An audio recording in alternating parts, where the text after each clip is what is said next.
savings, because every dollar spent is also points earned in M-Perks, which you can use to save on your next grocery trip or up to $1 off per gallon on your next tank of gas. At Meijer, we work hard to help you save a good deal more for a whole lot less. That's bringing more good to life. Exclusions apply. See mperks.com for details. What's up, Michigan? You're listening to my good friend Shep. The huge show is coming up later today at 3, right here on the Michigan Sports Network.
It's hard to think about right now. Obviously, we just finished that one, and that's a disappointing finish to that game. And we're gonna have to find something. I hope that's not the one, and I hope the Minnesota one is not the one that is the final nail in the coffin. And I hope we get some help and we have something to play for to get in.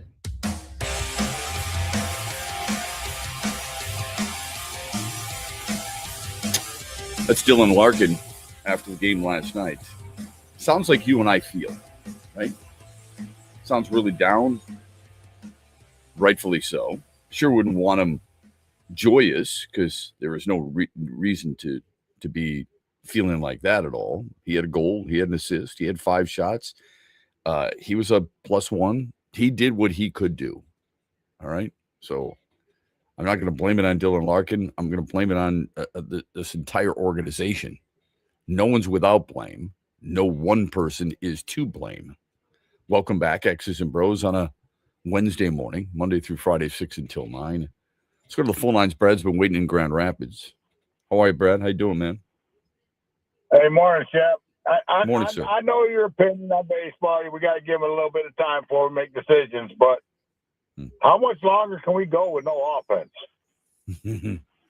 That's a great question. It really is. And it's appropriate. They talk about all this great pitching, but if we don't even score 1 or 2 runs, you know what I mean? Sure. No, I'm with you. Yeah, I've said this forever, Brett. But what about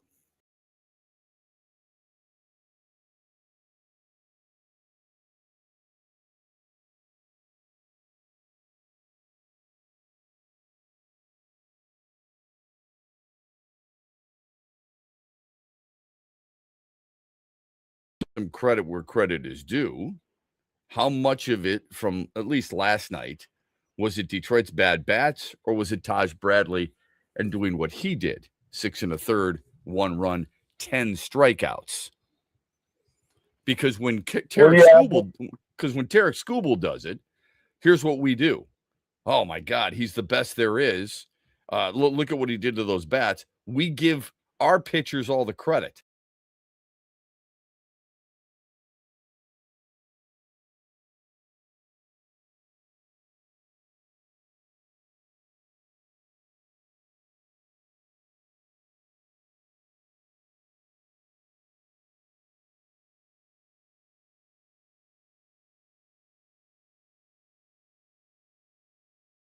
Inside, and we don't even tap our helmet. I mean, because I don't know if we're told not to or what, but a lot of strikes last night that Bradley got were way low or way inside, and we didn't tap our helmet. I would say this. I mentioned this the other day. Dylan Dingler is like, what is he? He's 5 for 5 the other day. He's 7 of 8 right now, or 7 for 7, I think is what he was. Maybe he's 7 for 8. Okay. So they're doing it from that standpoint. Are they doing enough as hitters? Not for your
here for Detroit Sports.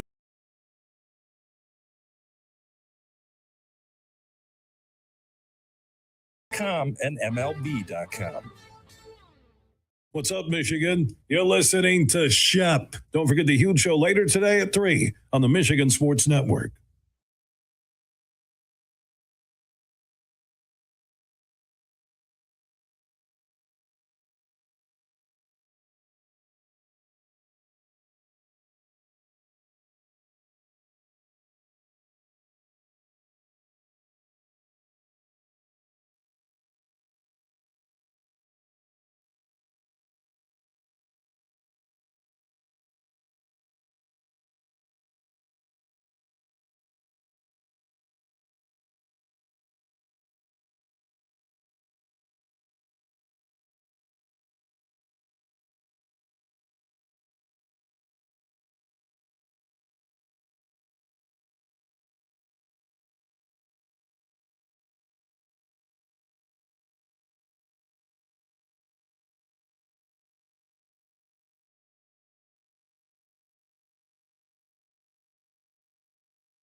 Okay, back with you here on X's and Bros 35 after the hour on a Wednesday morning. We'll talk a little bit later on. Dan Watson, 8:35. He's the head coach of the Grand Rapids Griffins. What a job they have had this year, or what a job he's done this year, and what a season they have had so far. Unlike their parent team, who is stinking up every arena in which they play recently, which is beyond frustrating. Because you can't help but ask yourself, how is it taking this long? And then when you ask yourself that and try to answer it, you say, okay, we understand that it's going to be an 8-year rebuild. All right. How can this team that was so good early be so bad late? Year after year after year. We ask openly, where's the leadership? We ask openly, where's the toughness? We ask openly, where is the bottom 6 talent that was supposed to be nurtured over the last 9 years? And we haven't seen it. So we will continue to ask those questions. And no doubt, once the regular season is over and the Red Wings miss the playoffs again, we'll ask the same thing. The Red Wings have a 9% chance of making it. Ottawa, who they trail by 3 points, has an 86% chance of making it. So the odds are against them. Doesn't mean that the door is completely shut, but the odds are against them. There's no doubt about it. Red Wings lose last night in a shootout 4-3 after leading 3-2 before Adam Fantilli, the former Michigan Wolverine, scored with 16 seconds left. We talked about the Twins doubling up the Tigers 4-2. Framber Valdez against Bailey Ober today in Game 3. Pistons play their final regular season home game tonight against Milwaukee. Pistons have won 2 of 3 in the season series. The Bucks have dropped 7 of 10. They own just 13 road wins all season long, and it's embarrassing what is happening there in Milwaukee. I don't know how much you're keeping track, but Doc Rivers, who has his defenders in the media, some guys just love him. Why that is, I don't know. I really don't. Here's a guy who with Boston and their big 3 won a title, not taking anything away from him. Went to the Clippers, 0 conference finals. 0 conference finals for the Sixers. Has had, I think, the most blown 3-1 series leads I've ever seen. And has come in and just embarrassed Milwaukee with the Giannis Antetokounmpo era. A guy who says he wants to come back and play, and Milwaukee won't allow it, although you know, Doc Rivers isn't the lone voice in that, but he's part of the voice. The other day, the report was that Doc Rivers, according to ESPN, after the Bucks were blown out by the Bulls, ESPN's reporting that Rivers went into the locker room and told his team to look at his resume and Google him. Andy, where have we heard that before? Google me. Oh gosh. That's Kurt Signetti. Yep. the famous line. That's when he took the job at Indiana. He said that in his first Big Ten media day, and people started smirking and laughing and giggling and saying, just because you did it at these various stops doesn't mean you're going to do it in the Big Ten. Yeah, and he did. He then proved everybody wrong, didn't he? For 2 straight years, he has proven everybody wrong. And Indiana, coming off a national championship, is going to be what many people feel a force to be reckoned with for a while in Bloomington. So he said, Google me, and he's backed it up. Doc Rivers is saying, Google me on a season where he's going to get fired. So that to me is a little odd. Yeah, it's not the same exact kind of effect as what Signetti had when, he's starting it out that way. No, and you're doing it to pro players. You're not doing it to members of the media. And the players, he said, Google me. I've taken teams to a championship when we weren't supposed to be there. I thought this was going to be one of them. Took a team to a championship. They weren't supposed to be there. What, are you kidding me?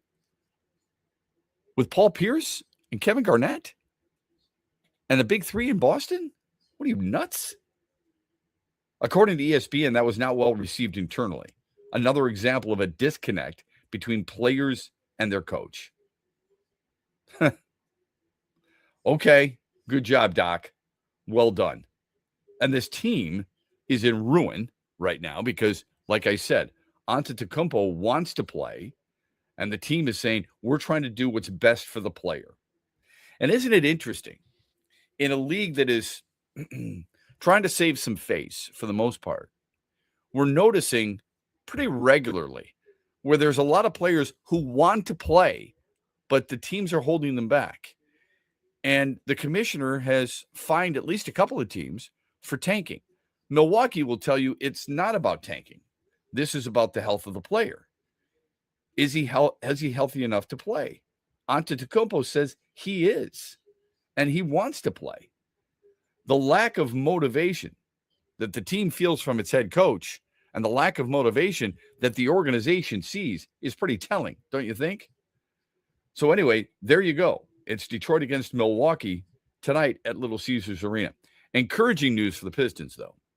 Cade Cunningham and Isaiah Stewart have been upgraded and might return for the game. That's a big might. Cunningham officially listed as questionable. He's missed 11 games with the collapsed lung. Stewart has missed 13 games. He's listed as questionable with a calf strain. Final ranking in college basketball. Michigan number 1, obviously, followed by UConn, obviously. Then it's Arizona, Duke, and then Illinois. MSU closed at number 11. Purdue ranked at 6. Nebraska 14. Iowa 15. Wisconsin 25. There's your Big Ten. Number 1, number 6, number 11, number 14, 15, and 25.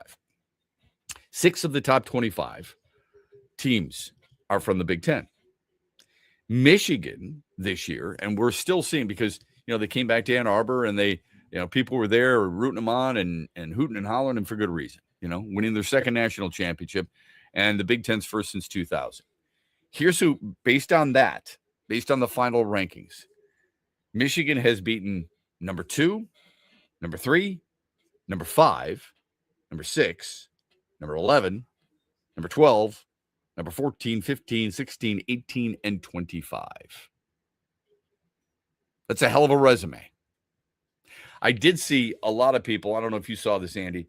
I did see a lot of people yesterday because you want to keep certain stories alive as long as you can. So, of course, you're going to have members of the media complaining about the national championship game. They didn't like that, neither team shot the ball well. They didn't like the flow of the game. And it is interesting how we in the media will judge a team based on its defense, based on whether or not it's an entertaining game.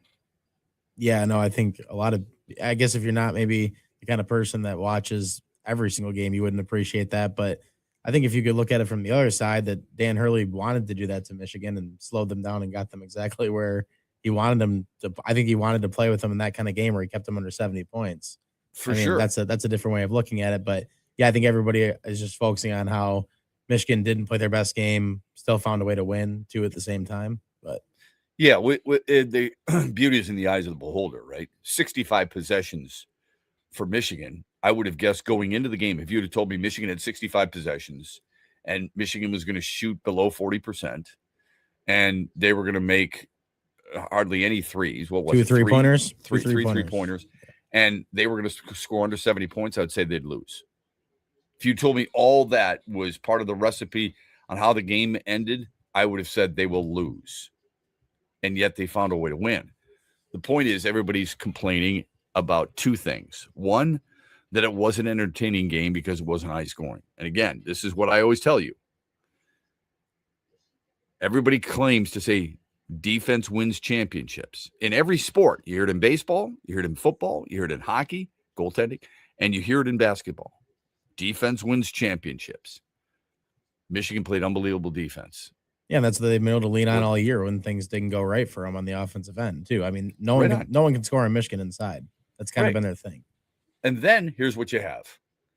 Then you have people complaining that you won't remember this championship because you don't remember those guys building up their basketball resume at the same spot. That's That's what crazy the national to me. that was a national narrative yesterday. Are you really going to remember this team because you don't remember when those guys first came onto campus? Oh, yeah, I heard plenty of people freshmen. talking about how Michigan, what really became a story like in the NCAA tournament. Actually, it felt like to a lot of people, and to me, I thought that was crazy because I felt like when they had the tournament out in Vegas and they blew out all those teams, and I mean the Gonzaga beating them by 40, and then winning that tournament, I feel like a lot of people thought that Michigan was one of the at least best 2-3 teams in the country at that point. Yeah, oh, for sure. I mean, anybody saying that they really didn't become a story until the tournament doesn't follow college basketball. They're an outlier. I mean, Michigan blowing out San Diego State by 30, beating Auburn, who at the time was ranked 21st, by 30, and then blowing out Gonzaga by 40. That's when everybody said, "Hold on a second, what the hell's going on here?" That's bullcrap. That's absolute bullcrap. And when somebody says they didn't become a tournament, they didn't become a story until the tournament, it's ridiculous. No, for sure. And I also want to ask you, because I kind of heard a couple people talking about it yesterday too, with just the fact that Michigan didn't have a star on their team. Quotes. Do you think that, or do you think that they did? I mean, I feel like Axel Vandenberg was talked about a lot throughout this. Yeah, it's hard to say that when you've got a guy who was the Big Ten Player of the Year and a first-team All-American. If that's not a star, describe to me what a star is. I think people just maybe look at the fact that he only averaged around 15 points a game and then don't think he's a star because of that, even though he clearly does everything else on the floor right. Yeah, I don't understand what people want, I guess, from college athletes. Seriously. I'm trying to figure that out on a regular basis.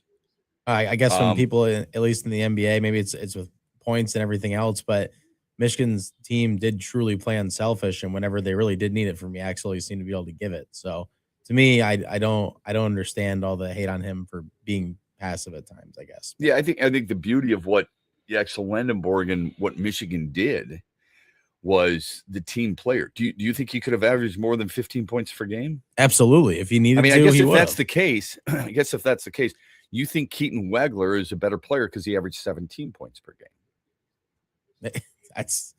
You just don't watch basketball if you think that.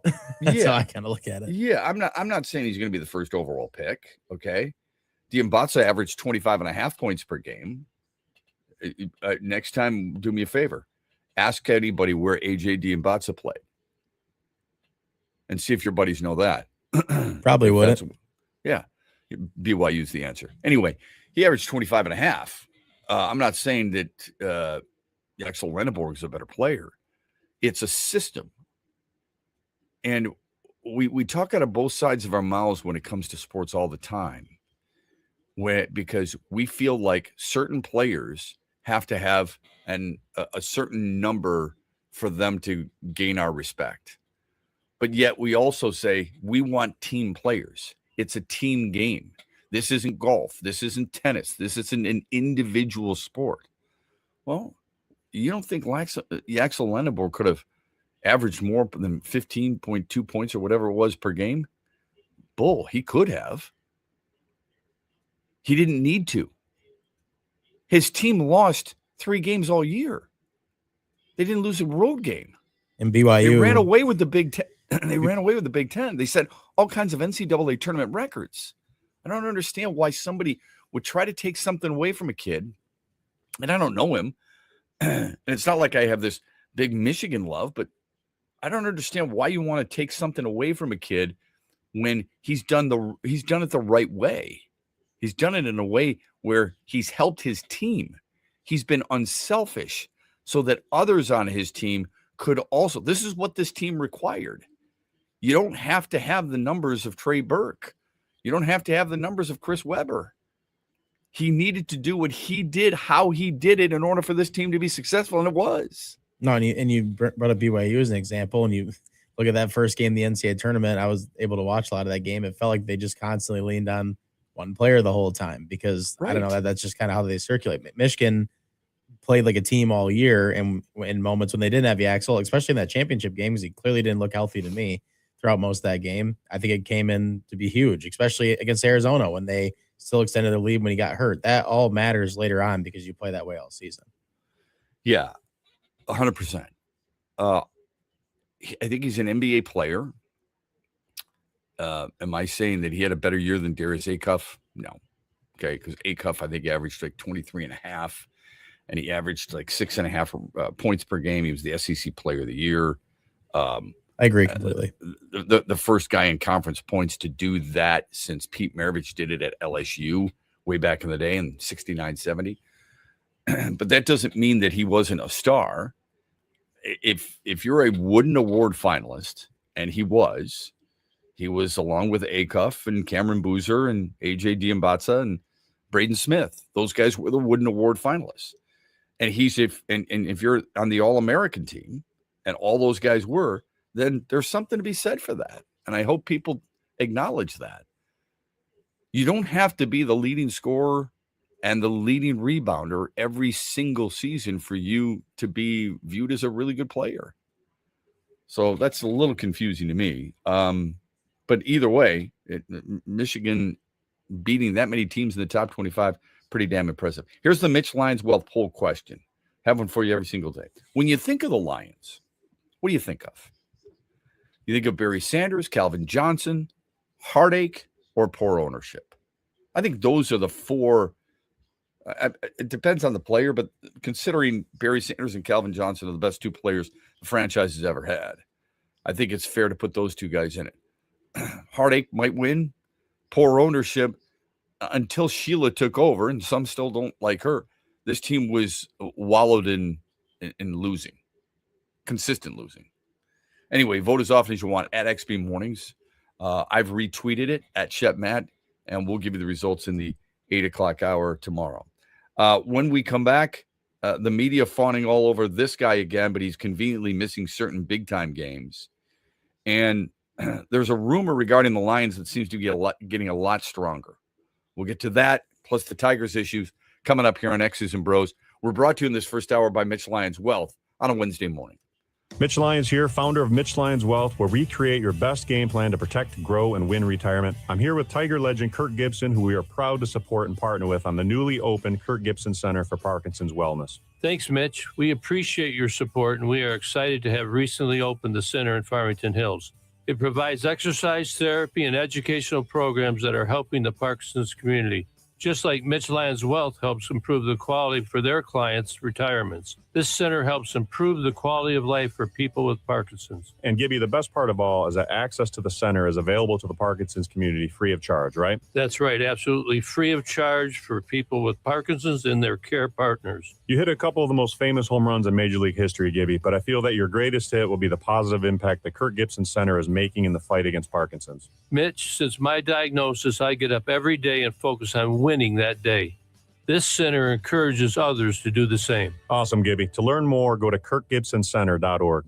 Huge here for Josh Garvey and his team at Dorn Mayhew, West Michigan.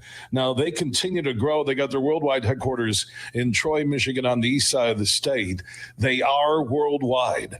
They are the leaders when it comes to accounting, CPA, and business needs. Simple and easy. Just Google Dorn Mayhew.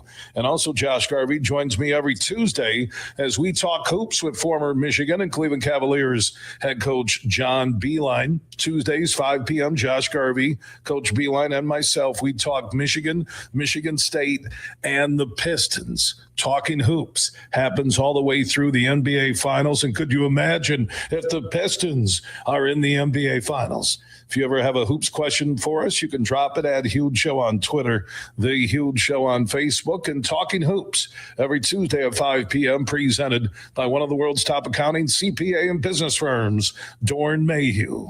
Farrah's Coffee has been family-owned and operated for over 100 years. Its popular Den Blend and Dark Roast is more than coffee and more than the official coffee of the Detroit Lions. It's a call to rise. Farrah's Coffee and the Lions are the perfect match. They embrace those who show up early, cheer loud, and never back down.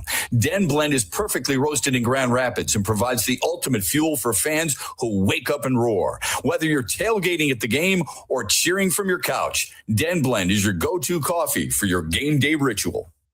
You've worked hard for decades saving in pre-tax retirement plans like 401ks and IRAs, saving on taxes now. But as your retirement now approaches, you're going to get taxed at rates you have no control over. Hi, I'm Mitch Lyons, founder of Mitch Lyons Wealth. Your 401k balance isn't worth what your statement says. You could lose thousands of dollars to taxes, and those distributions can impact other areas of your retirement like Social Security and Medicare. Could a Roth IRA conversion be of help to you?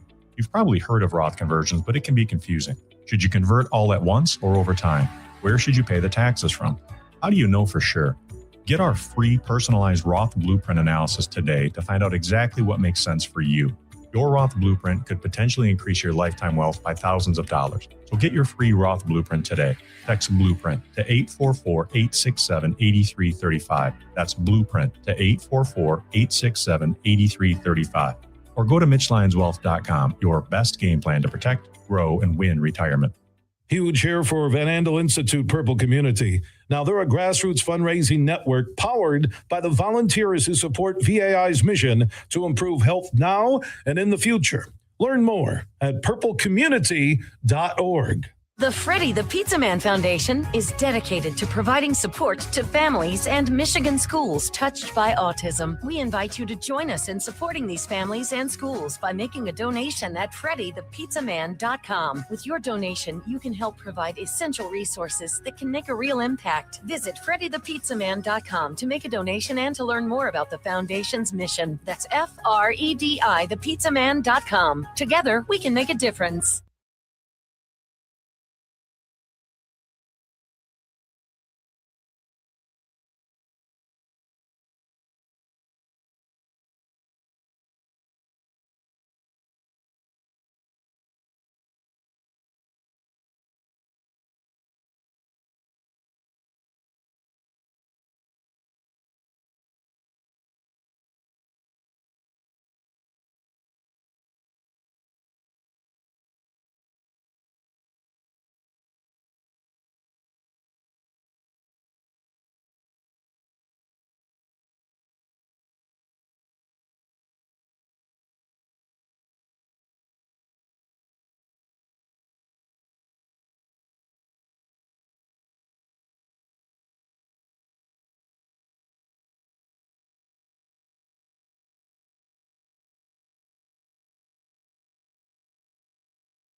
Second hour of our program here on a Wednesday morning. Thanks for being with us via the text line at 21,000. Freddie always coming through for us. Always love hearing from him. He's got insightful stuff, but he's also got stuff that kind of makes you react. He said there's no doubt Raymond and or Larkin needs to be traded for a change. However that change is, they know better. They need to know the change, and unfortunately, it may have to be the coach too. May have to be the fall guy. I was told Gerard Gallant, you don't want him. He's tough on players. Funny, he has won. I think, look, Todd McClellan's won too. You don't think he's tough on players? What, are you kidding me? Of course he is. And I'm not saying that you're not suggesting that. But just because you wanted one guy doesn't mean that the current guy is bad. Now, you're saying, it just may have to happen because maybe you get a new GM in there. And a lot of times we know that people, let's face it, people want their own person. So that may be the case, unfortunately. Yes, Gerard Gallant has won in the past. Okay. Now I would remind you the last time he coached was what, with the Rangers? 2023? Is that right? When they lost in the first round? Vegas is last year. They didn't make the playoffs. Last year in Florida didn't make the playoffs. Florida ends up winning championships after he leaves. Vegas won championships after he left. But I would have had no problem with him. So don't get me wrong. My focus is more on early part of the text. Raymond and or Larkin have to go. I don't think you trade both of them. But I said this last week. If this continues, I mean, they're going to have to do something big. He's going to have to go outside his comfort zone. We all know he should have traded for Quinn Hughes.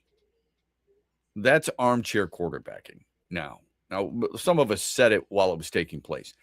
I said I don't blame him for not wanting the extra year. But Quinn Hughes is one of the best players at his division in the world, or at his position in the world. You want to say Cal McCarr? Okay. Quinn Hughes is one of those guys who keeps up with forwards. Watch him skate. Zach Werenski last night is one of the best at what he does in the world. He played 31 minutes last night. He set a franchise record for multiple point games. And he had a multiple point game last night. He's an unreal player who just never seems to get tired. It's fantastic. I like Mo Sider. There's nothing against him.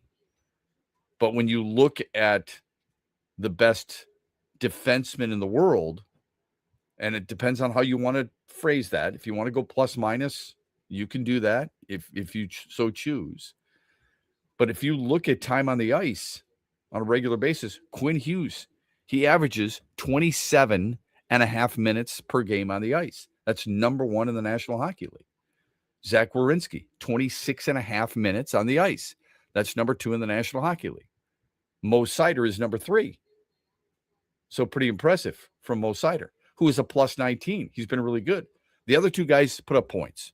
Sider doesn't. That's okay. Now, on a team that you need points, it's different. I mean, Werenski's different than Hughes because Werenski's a goal-scoring defenseman. He's got 22 goals. Hughes doesn't, but Hughes is a gifted passer. He's got 68 assists. Think about that for a minute. 22 goals for Werenski, and you look at the number of assists from Quinn Hughes. Let's put that in perspective. The Red Wings' leading goal scorer is Alex DeBrincat with 39. Dylan Larkin's got 31. Lucas Raymond has 25. He's only got 3 more goals than Columbus's defenseman. Nobody on the Red Wings team has more assists than Quinn Hughes. He's a plus player. He's a gifted passer. He logs more ice time than anybody in the league. And the dude can flat out match up against any forward in the world. You didn't trade for him because they may have wanted Edvinsson. Oh, God. Thank God you didn't do that, Steve. And they may have wanted some of your young prospects. We're still waiting for the impact of the young prospects. Let me know the next young prospect that is going to be so good and considered the best at what he does? Is that Axel Sandin Pellikka? Because we haven't seen that yet. He's a minus 21. He leads the team in minus with a minus 21. Is it Marco Casper, a former first-round pick, who's a minus 19 and has 8 goals in 77 games? Haven't seen that yet either. Saw a glimpse of it a year ago. I'm not saying give up on these guys. Just because you trade somebody doesn't mean you give up on them. You're trying to improve your team. Something big has got to transpire. Quinn Hughes, out the window. Austin Matthews, a possibility. Brady Tkachuk, a possibility, just based on rumors. So I don't disagree with him. Shep, as for the Tigers, Scott Harris was asked at the winter meetings, aren't you just bringing back the same team? He agreed and said they can and will get better. This is the Scott Harris after the playoffs collapse who told the media he was shocked how the bats went so cold the last month of the season, then brought back the same lineup. I say by May 1st, give Cole Keith and Kevin McGonigal one freaking position only and trade for a right-handed bat. Beautiful. Couldn't have said it any better myself. It's fantastic. It's exactly what any talk show host who is being unbiased should say. How do you bring back the same bats that went quiet, not just the last month of the season, the last 2 months of the season? I've said for on Cole Keith for a long time. Originally, they had him at second base. He wasn't great. Didn't have great range. Doesn't seem to have soft hands. So what did they do? All off season, we want you to practice playing first base. He spends his entire off season working toward first base. Spencer Torkelson tears it up in spring training. They've got to take him north, keep him at first base. Cole Keith, you're going to be moved around. Oh, but the good news is that he's versatile. The good news is he can play a lot of different positions. At some point, I hope people jump on board and recognize the same thing that I do. You want everyday players. I'm so effing tired of hearing Scott Harris and others say, yeah, but I like his versatility. I like that out of a couple of guys. I don't want it out of every single guy. Kevin McGonigal, your best third baseman. He's your best shortstop, whatever. Play him there. Somebody asked me yesterday, do you think he's got a strong enough arm for third base? And I said, well, if you don't think he does, where would you play him? And they said shortstop. I said, you have to have a stronger arm at shortstop than you do at third base because of the way you turn double plays and because of the ball hit in the hole it's short. So what is he? Are you hoping Bryce Rayner is going to be your shortstop? Are you hoping Max Anderson is going to be a guy, a middle infielder? Where's Cole Keith? He's too good of a hitter not to play a position. What are you going to do with him? What is the long-range plan? They don't have to share it with me. They don't have to share it with you. But it sure doesn't seem like they have an idea of where they want him or where they see him as a best fit. And if he was your best fit at second base, because you know he can hit, Cole Keith can hit, why did you offer Gleyber Torres the $22 million?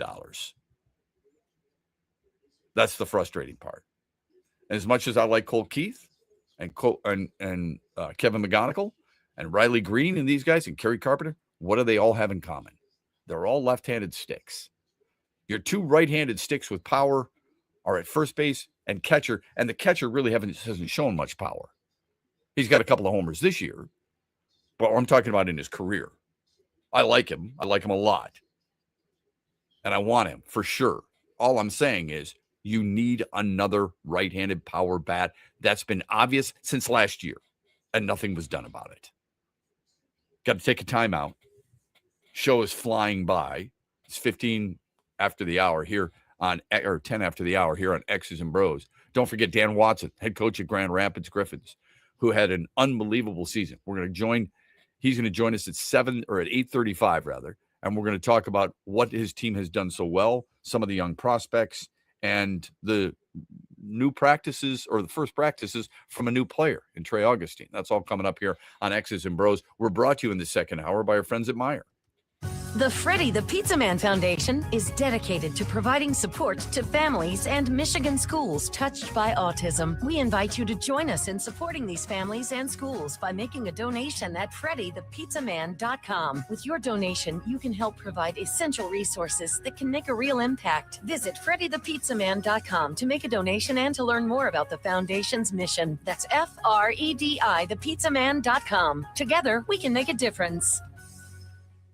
Ferris Coffee has been family owned and operated for over 100 years. Its popular Den Blend and Dark Roast is more than coffee and more than the official coffee of the Detroit Lions. It's a call to rise. Ferris Coffee and the Lions are the perfect match. They embrace those who show up early, cheer loud, and never back down. Den Blend is perfectly roasted in Grand Rapids and provides the ultimate fuel for fans who wake up and roar. Whether you're tailgating at the game or cheering from your couch, Den Blend is your go-to coffee for your game day ritual. Hear that? That's the sound of saving a good deal more when you shop with M-Perks at Meijer. Some delicious Cosmic Crisp apples, money saved. Meijer Essential Paper Towels, that's money saved. Savings, savings, savings. Because every dollar spent is also points earned in M-Perks, which you can use to save on your next grocery trip or up to $1 off per gallon on your next tank of gas. At Meijer, we work hard to help you save a good deal more for a whole lot less.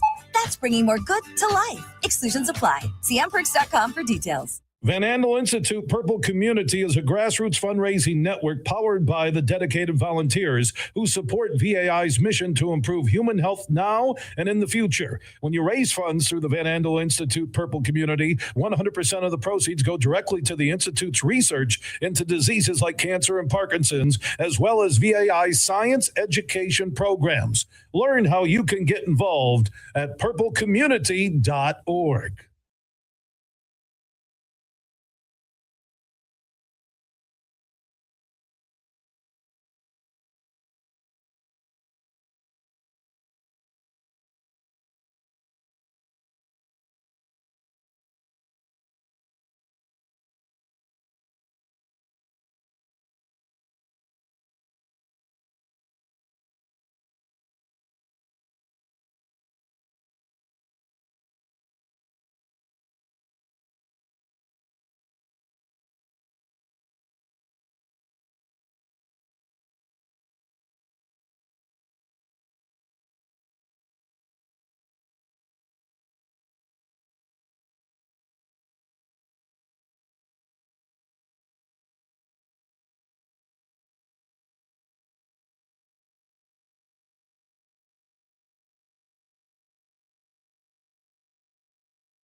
All right, 18 after the hour.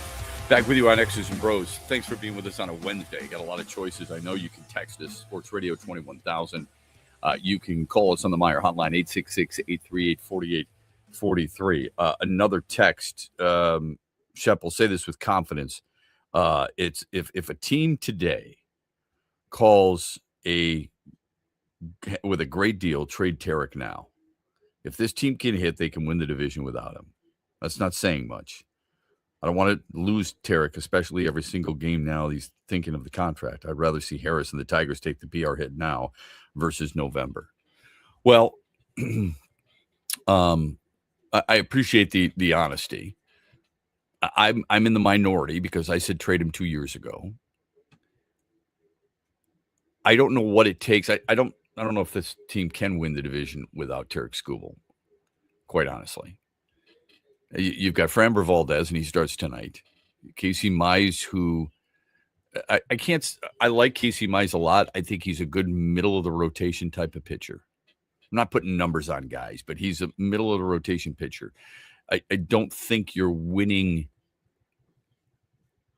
a division with that type of, 1-2 punch, without Skubal. Jack Flaherty, nope. Justin Verlander hurt, right? If you had Jackson Jobe, if you had Melton, I might think a little differently, but you don't have either. So I can't say that I'd get too caught up in that. I was the guy who said I would trade him because I thought his value was at its highest. Perhaps his value was at its highest in this past offseason. I still think it was 2 seasons ago after the Triple Crown, because this is a situation where everybody knows he's going to be a free agent after this year. I thought you could have gotten a lot for him. I don't know the landscape. Nobody in the media does. But we do know how good and how he's valued, and you would think you could get quite a bit for him. It's not that this team can't hit. I think eventually it will. Riley Green's going to hit. Cole Keith continues to hit. Kevin McGonigal will have some ups and downs. Everybody does in Major League Baseball. Torkelson's going to hit for power, okay? Dingler's going to hit. Veerling will come up with some clutch hits. McKinstry will come up with some clutch hits. It's not a lineup that invokes a lot of fear for just about anybody, because I don't think it has the balance that is needed in today's Major League Baseball. I'm not trying to get too ahead of ourselves here just because they're 4-7. They've lost 7 of their last 9. It doesn't mean that they don't have talent. It doesn't mean that they can't get things rolling and things will be good for them. There's just a lot that has to go well for them. Do you think, though, with, obviously they spent a little bit of money on the pitching this offseason, do you think if they needed to add a bat at the deadline, does it give you any more confidence after they did pay a little bit more money for Framber and then signing Verlander and stuff like that? Do you think they would add a bat at the deadline if they needed it this time around, or do you think they would just keep ignoring it like they did this offseason? Yeah, a couple things there. One is they spent money on the pitching. They also spent $22 million on a second baseman. That's true. Okay. And I don't necessarily like that. I didn't like it at the time. I'm being very consistent here. It's nothing against Gleyber Torres. I think it's a lot of money for a guy who, as Brecht said earlier in the show, walks. There's not a lot of power there. He's not great defensively. I'm not looking for Lou Whitaker. I'm just looking for somebody who gives me something I don't already have. You have a lot of very similar pieces in terms of what they bring to the offense. All right. And whether you like it or not, this is a fact. In today's Major League Baseball, you need power. I know people don't want to hear about that. And when I say power, keep in mind, please, I think it's OPS. That's what's driving baseball today among analytics. It's OPS. And I want you to, if you go back and you look at it and you take a look at the teams that have the best OPS from a year ago, who are they? It's the Dodgers. It's the Yankees. It's the Blue Jays.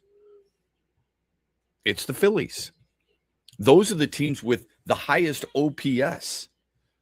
Where are the Tigers when it comes to that conversation? Well, the Tigers last year were top half of the league. I think they ranked like 13th or 12th in the league in that category. What did they do to improve in the offseason in that regard? The hope is, and Freddie brought this up in a text earlier, the hope is, based on what the general manager says, hey, you know what? Our guys are going to get better. What gave you, the follow-up question to that would be, what gave you any indication that would happen? Yeah, with the way the season ended last year, I don't think that there was much of a way. And sure, they might have finished in the top half, but I think they rode a lot of that hot start to those From numbers at the end of the year. That's yeah. right. That's right. If, in other words, if you divvied it up, where would they have ranked from August on? Okay. Are you one of those baseball fans who looks at August on or April through July? How do you gauge what's really important to a player, or what the important statistic or important trend is from a player? So it sure looks like what ended last year's regular season has carried over into this season. And it's early, okay? You and I weren't having that issue in the first series against San Diego in the first two games, were we? No, we're not. I'm not being hyperbolic here. I'm not giving up, and I'm not saying this team is in trouble and this team's going to make a major move and all this other stuff. I'm responding to a text. That's all I'm doing. The Tarek Skubal situation, and I said this a year ago, it's going to come up on a regular basis. You got tired of it last year. You were so tired of hearing about, is Tarek Skubal going to sign a long-term contract? Is next year going to be his last year? It comes up in every opposing broadcast when Tarek Skubal is on the mound. And you knew this was going to happen because they have not signed him. And I don't think they're going to. Nothing would tell us, nothing would give us any indication that they're going to sign him. Knowing that, if you think about this, if you believe that's the case, and maybe management doesn't, but at some point management is going to have to go, you know what? Let's come to a little reality check here. We've got to figure this out. And I'm surprised they haven't already, because you're just walking a tightrope right now. At some point, if you felt that any indication that was the case, you would have said, we've got two choices. We either trade him and get as much as we possibly can, or we keep him and we quote unquote go for it. How did they go for it? Framber Valdez, love it. Justin Verlander, embraced it as a back-end starter. Drew Anderson, nah. Kenley Jansen, sure. Kyle Finnegan, you bet. Gleyber Torres, not really. The missing piece. What's the missing piece? The right-handed stick, right? That's going for it, I believe. And the beauty of what's going on with baseball right now is it doesn't have to be 6-year deals. You can get guys for 1-year deals or 2-year deals. Oh, but he's going to block McGonigal. Well, I mean, you can find a place for McGonigal. Like second base would have been a good place, right? Instead of Gleyber Torres taking the qualifying offer. He's truly that good. Qualifying offer of $22 million. They didn't think he was going to take it, and he did. Or if you want to, chomp away at the Baez contract. Last year, gone. Here's our shortstop. Let's add a third bat or a right-handed power stick. That's going for it. Not running it back. Sorry, go ahead. No, truly, if McGonigal is that good, why would you have to block him anyway? You know, if they're selling him as this guy that's got this bat that's going to be this important to the lineup, you can definitely find another place in the field to put him. If somebody else is the problem, I think they just tried to sell that he was going to be the bat to kind of fix all this, and that seems like a lot to put on a rookie, if you ask me. Well, it's a lot to put on a rookie, but I mean, if you have those strong beliefs about Cole Keith and you have those strong beliefs about Kevin McGonigal, and eventually Max Clark, and I said Max Clark will be up here. I thought by June 1st it might be earlier. I said it would be earlier if somebody struggles, case in point, Parker Meadows, and another guy elevates his game in the AAA level, and that's, of course, Max Clark. If you're serious, you recognize certain trends and you do things quickly. Doesn't mean now, okay? We're 2 weeks into a season. No need to rush it. But when you recognize what needs to be done and can be fixed and can be highlighted, It has to be done. There's no doubt about that. Phone number on the Meyer hotline is 866-838-4843. Text us, Sports Radio 21,000. We're brought to you this hour by Meyer on a Wednesday morning on the Michigan Sports Network. You've worked hard for decades saving in pre-tax retirement plans like 401ks and IRAs, saving on taxes now. But as your retirement now approaches, you're going to get taxed at rates you have no control over. Hi, I'm Mitch Lyons, founder of Mitch Lyons Wealth.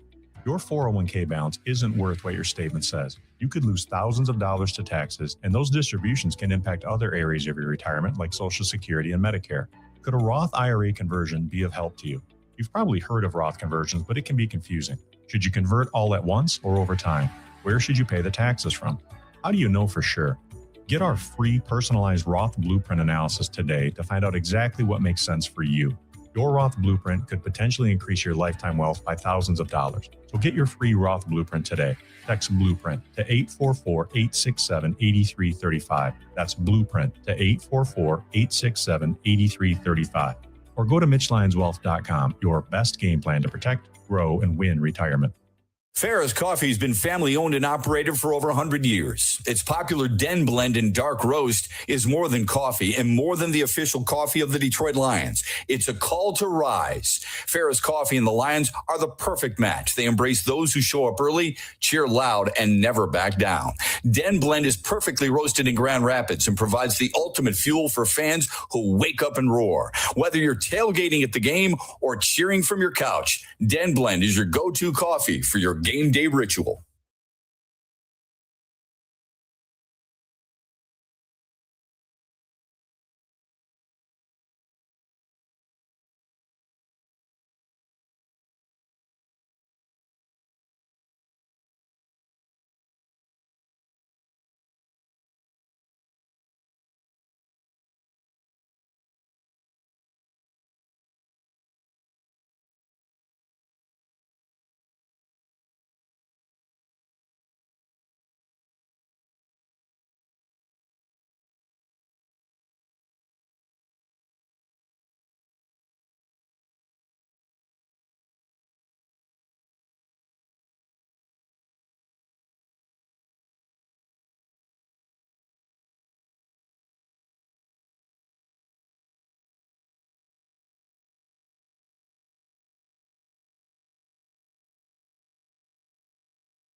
By the way, Andy, earlier today you were talking about a friend of yours who wasn't big into Yaxel Landenborg, didn't think he was really all that good.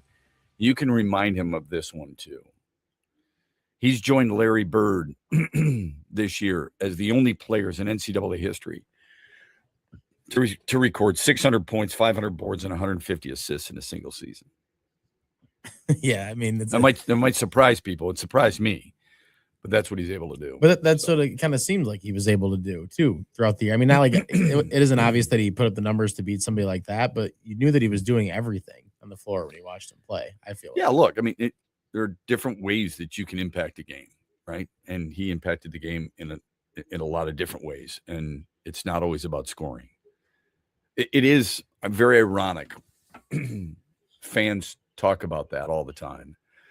We talk about home runs. We talk about strikeouts. We talk about touchdown passes and touchdown receptions.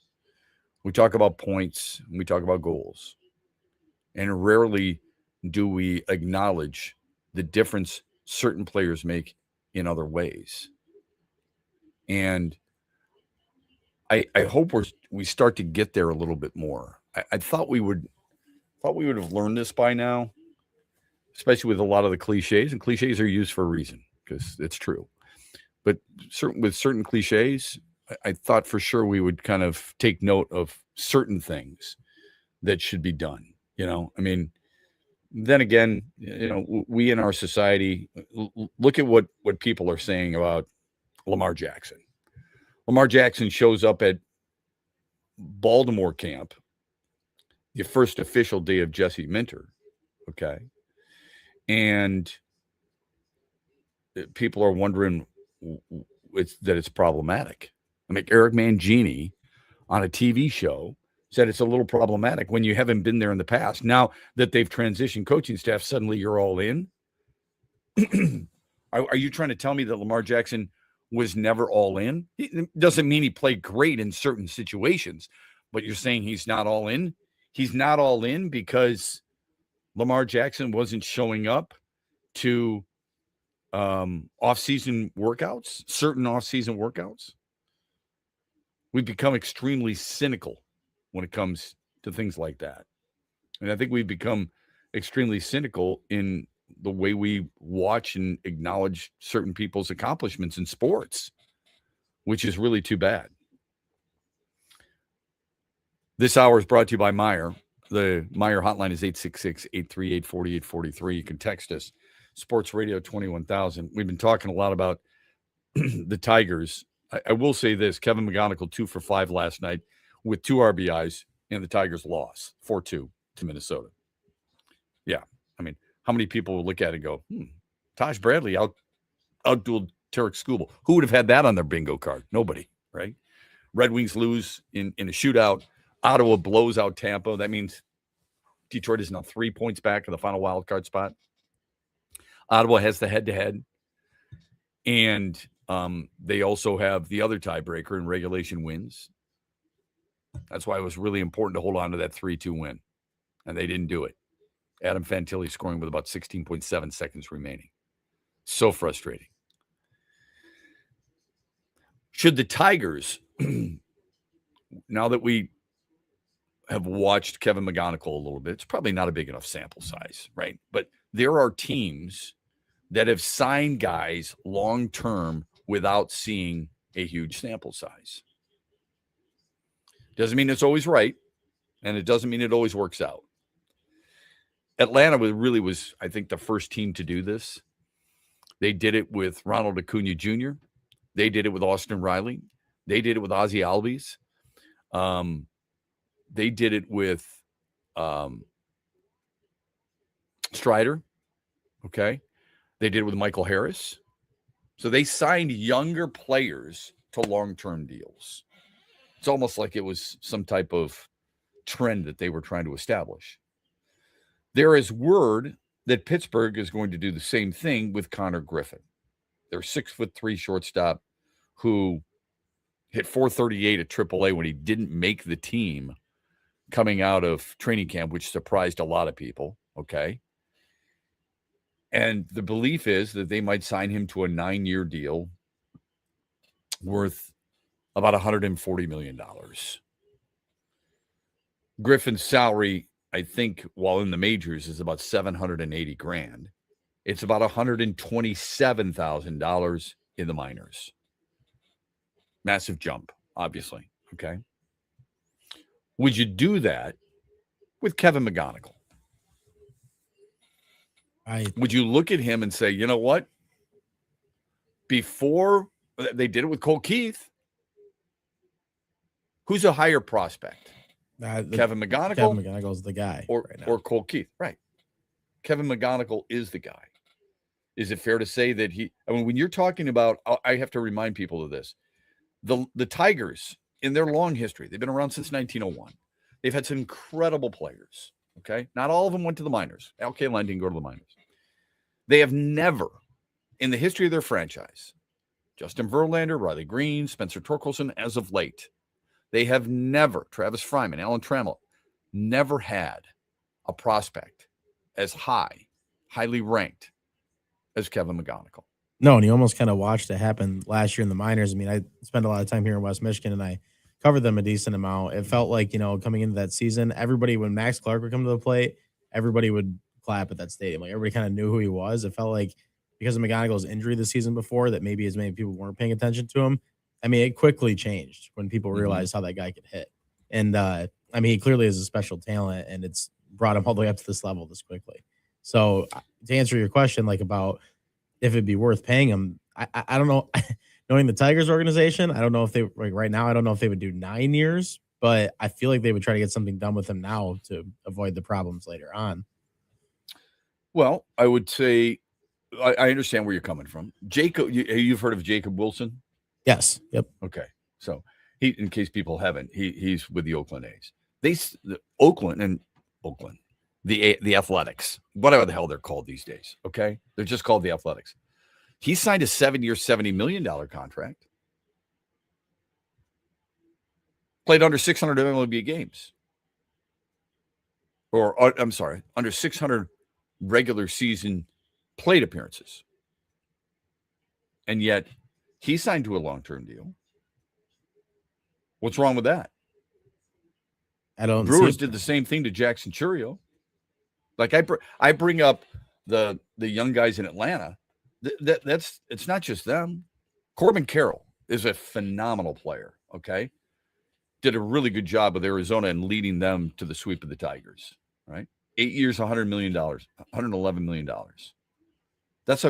You look back at that, they're going to look back at that and say, that's a hell of a deal. Okay.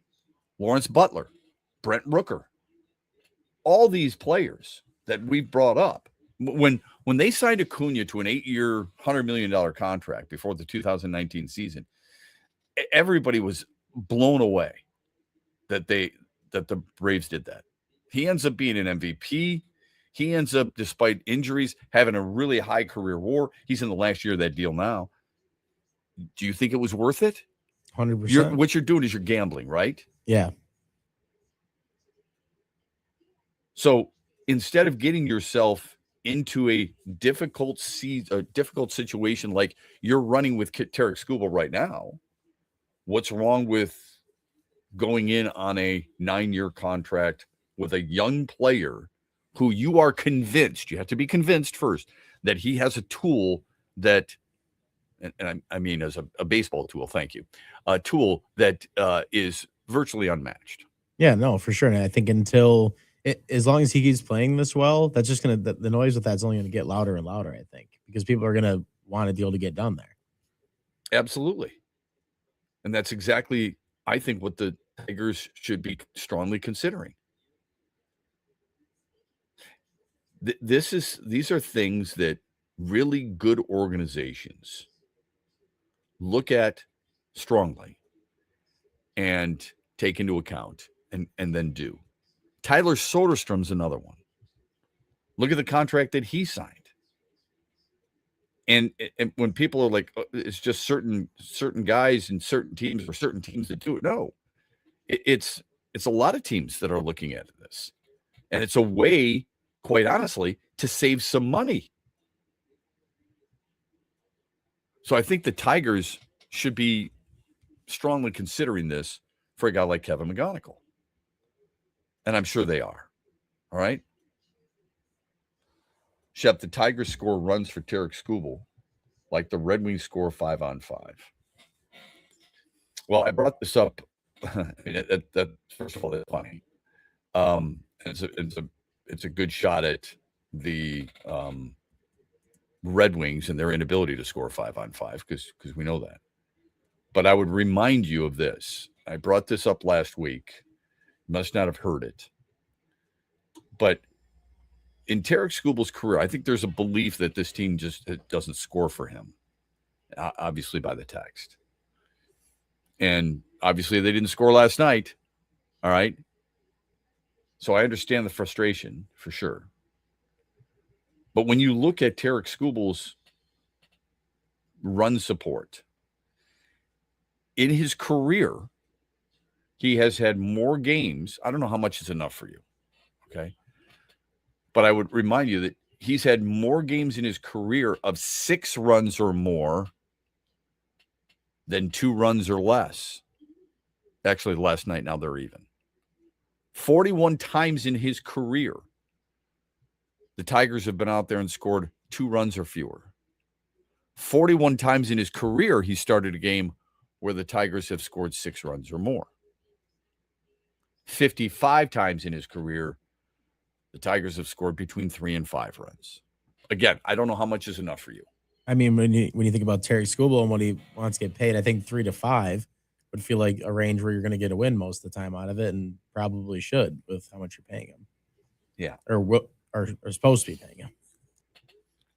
I find that interesting, right? I do. I mean, when you look at the number of times this team has actually scored some runs for a guy who it's viewed as they can't put anything across the plate for him.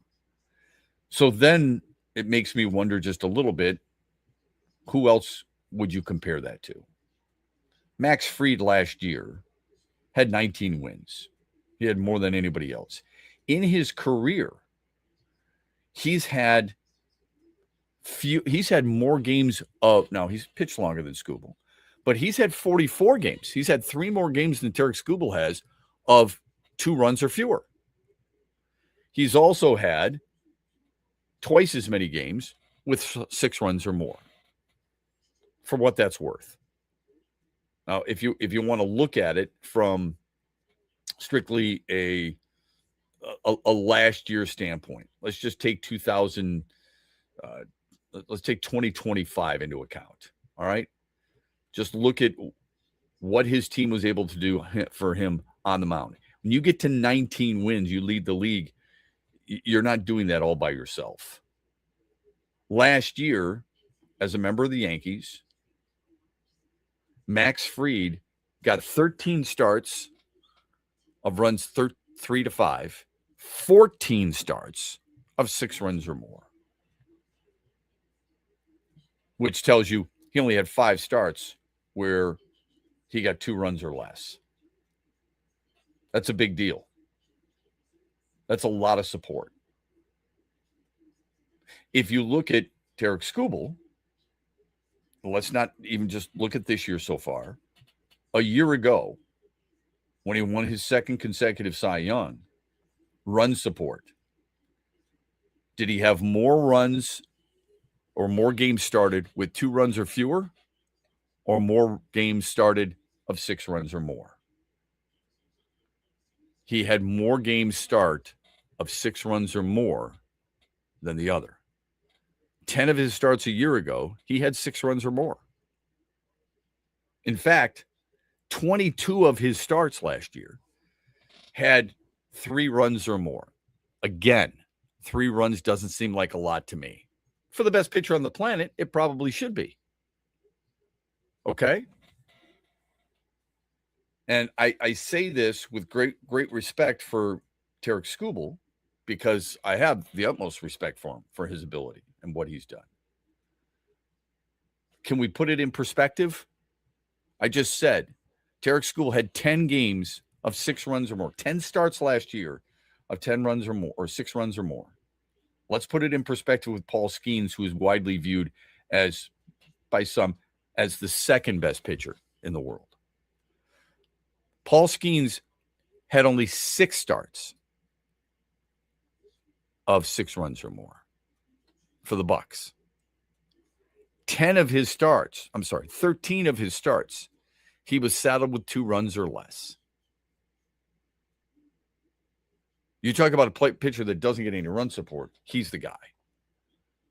The belief is that Tarek Skubal never seems to get enough run support. How much run support does an ace need? I think it's a fair question.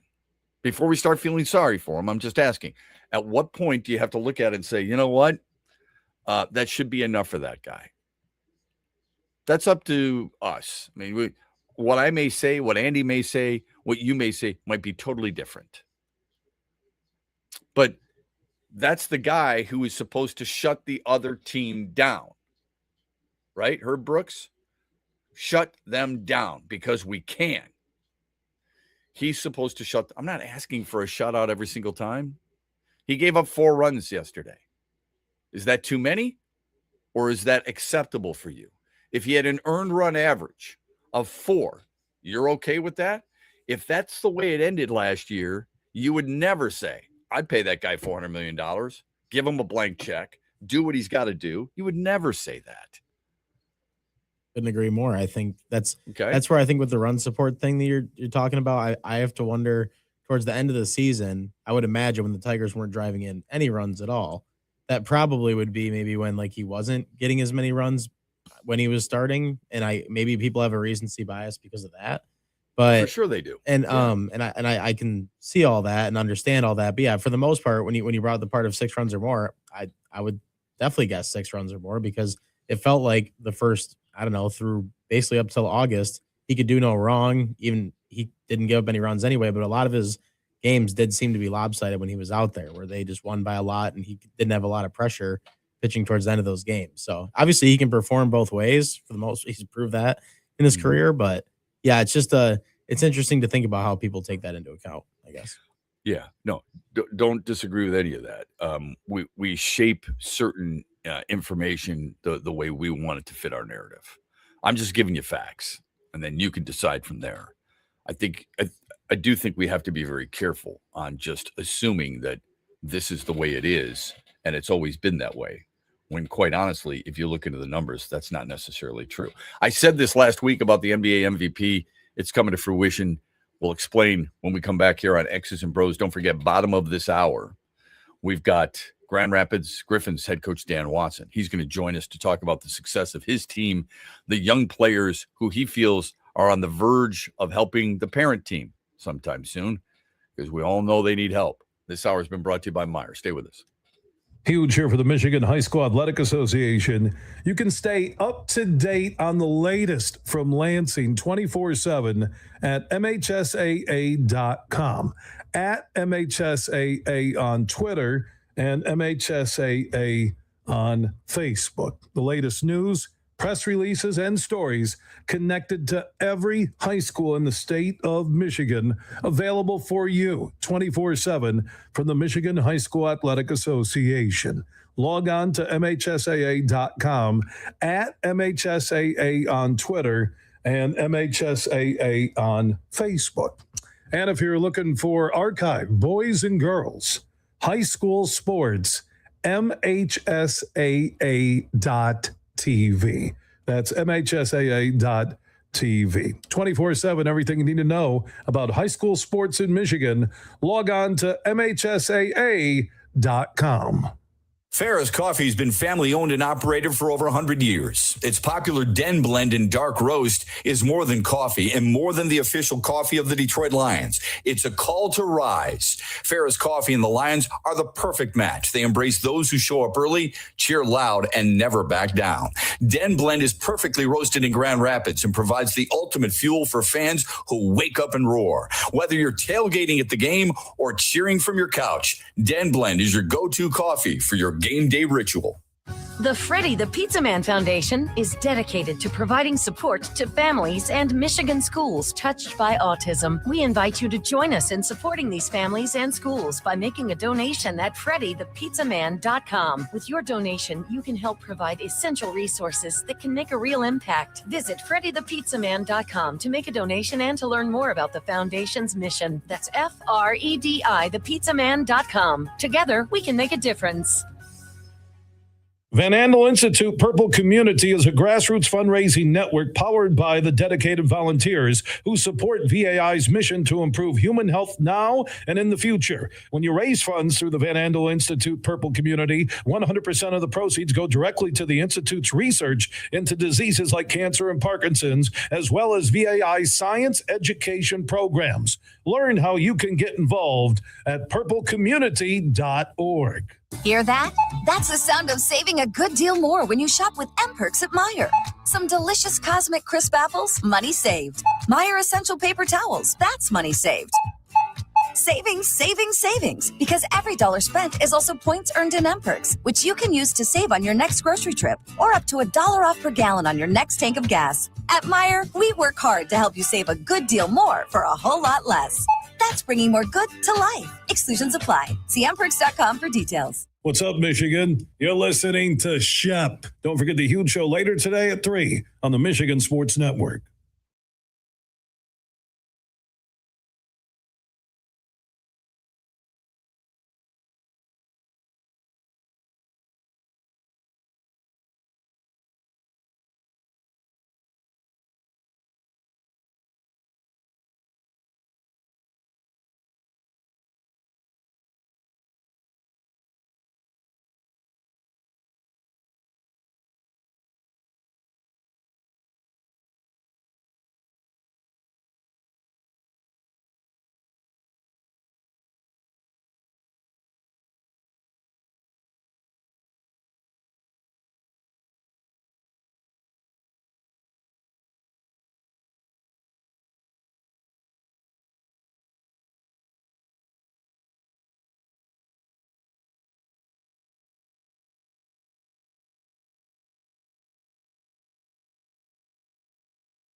Love thought-provoking calls and thought-provoking texts. Welcome back to the third and final hour of X's and Bros. We're brought to you this hour by Avello Airlines and AvelloAir.com. If you missed it last night, the Red Wings lose in a shootout to Columbus, who had lost 6 in a row coming in.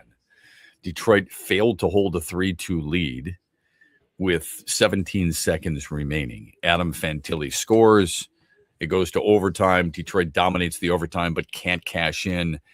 And then Zach Werenski scores the game winner. Yes, the Grosse Pointe native, the former Michigan Wolverine, scores the game-winning goal in the shootout to give Columbus the win. On top of that, Ottawa blew out Tampa 6-2, so Detroit's now 3 points back of the final wild card spot. Ottawa owns the tiebreakers. Detroit has 4 games left. Their chances of reaching the postseason is at 9%. 9%. It's incredible. Twins beat the Tigers 4-2. Tarek Skubal goes 4 2/3, allowing 4 runs, 8 hits. Kevin McGonigal had 2 hits. He and Javier Baez are the only ones with multiple hit games. He also did McGonigal the 2 runs for Detroit. Here was the killer. 3 for 13 with runners in scoring position. We have heard that before. I don't know when it is. I say this every year in baseball. I don't know when it is when you will come to grips and say, it's still early. I don't know when we stop saying that. It sure isn't right now. Usually it's about 40, 50 games in. So plenty of time for crying out loud. It's just that the the Twins are not a very good baseball team. And yet they've won the first 2 games of the series. Framber Valdez hopes to put an end to that against Bailey Ober tonight. Pistons play the final home game of their regular season. The number 1 seed in the East will take on Milwaukee. By the way, the last time Michigan won a national championship in basketball was 1989. The Pistons were the number 1 seed that year, and they won the NBA title as well. This year, Michigan won a basketball championship. The Pistons are the number 1 seed. I'm just saying, all right? And they got some encouraging news because Cade Cunningham and Isaiah Stewart were both listed as questionable. Final rankings in college basketball, Michigan 1, Michigan State 11. It goes Michigan, UConn, Arizona, Duke, Illinois, and then MSU at 11. Purdue is ranked 6th in between there. Nebraska 14, Iowa 15, Wisconsin 25. So Michigan 1, Illinois 5, Purdue 6, Nebraska 14, Iowa 15, Wisconsin 25, MSU 11. And a lot of people think MSU will be the preseason favorite for next year. 7 Big Ten teams in the top 25. Here's the Mitch Lions Wealth poll question for you. When you think of the Lions, what do you think of? Barry Sanders, Calvin Johnson, heartache, or poor ownership? Give you a couple players and a couple emotions. All right? Vote as often as you want at XB Mornings. The final results will take place, and we will give those to you. Andy McDonald will tomorrow in the 8 o'clock hour. A quick thought from a text. Shep, would you give 12 years, $144 million for both Kevin McGonigal and Max Clark? I would not. They won't do it. If this is a big if Connor Griffin, the shortstop for Pittsburgh, who's an outstanding player, and the number 1 overall prospect, Kevin McGonigal 2, Max Clark was top 10. I think it was 7 or 8. Anyway, if you're their agent and Connor Griffin signs a 9-year, $140 million deal, which is worth $15.5 million per season, would you have your client sign for $12 million per year? I wouldn't. So I don't think they would do that. Shep, would you sign Riley Green to a 6-year, $175 million deal? I would not. And I like Riley Green. He's a hell of a player. You're suggesting that he's going to go from $5 million to $29 million a year? No way. It's not happening. I wouldn't do it. That would make him the 3rd annual AAV highest paid left fielder in baseball. Only Juan Soto makes more. I wouldn't do that. Shep, would you give Tarek Skubal's 8-year, $400 million? No, I would not. I would not give Tarek Skubal $50 million a year. It'd be the number 5 highest paid contract value. It'd be the number 2 highest annual value. Okay? So, no, I would not do that. Sorry. I know that's not popular, but it's just not what I would do. I think it's ridiculous, quite honestly. Juan Soto makes $57.5 million right now. Bo Bichette makes 55. Kyle Tucker makes 55. So I said it would be the fifth highest contract value, $400 million, and the number 2 annual. I misspoke. It would actually be the third highest. But here's the difference: Soto plays every day, Bichette plays every day, Tucker plays every day. 2 of the Mets, 1 is the Dodgers. Hell, Framber Valdez makes $43 million. That is the 4th highest among 42.8. 4th highest among all baseball players. And right behind him is Zach Wheeler. So if you're Tarek Skubal, you're saying you're willing to give Framber Valdez $43 million. He hasn't done what I've done. Well, the Tigers, it feels like the Tigers might have done that just because of the amount of years they put in the contract. It's 3, right? With Framber? The Framber? Yeah. It's 42.8. Okay, but it's for 3 years, right? Correct. Yeah, so I think, maybe that's, maybe he More sees palatable. the writing on the wall too, that was done because they're not going to sign him back. Right. Amen. The $400 million would be the 5th highest. Only Soto, 765. Ohtani, 700. And by the way, Ohtani's got the longest on-base streak and scoreless streak at the same time, which is crazy. Scoreless as for pitchers, on-base streak for hitters. Vlad Guerrero with $500 million, and then Mike Trout with $426.5 million. And then it would be Tarek Skubal. How many of those contracts are good? Definitely right not now, all of them. Yeah, right now there's a lot of people with the Mets who are wondering what Soto's going to bring because last year he didn't deliver. Ohtani obviously says look how good he is. He's unbelievable. I think people in Toronto are okay with Guerrero. I think people in LA right now are not good with Trout. When they signed it was great, but maybe not necessarily right now. They're feeling all that because they haven't won. Via text, Shep, Tigers are such a tough watch on TV. That offense is so boring. They have no star players on offense, even though Kevin McGonigal is getting there with such a tough watch. And don't get me started with some of the other things that are going on. Just horrible.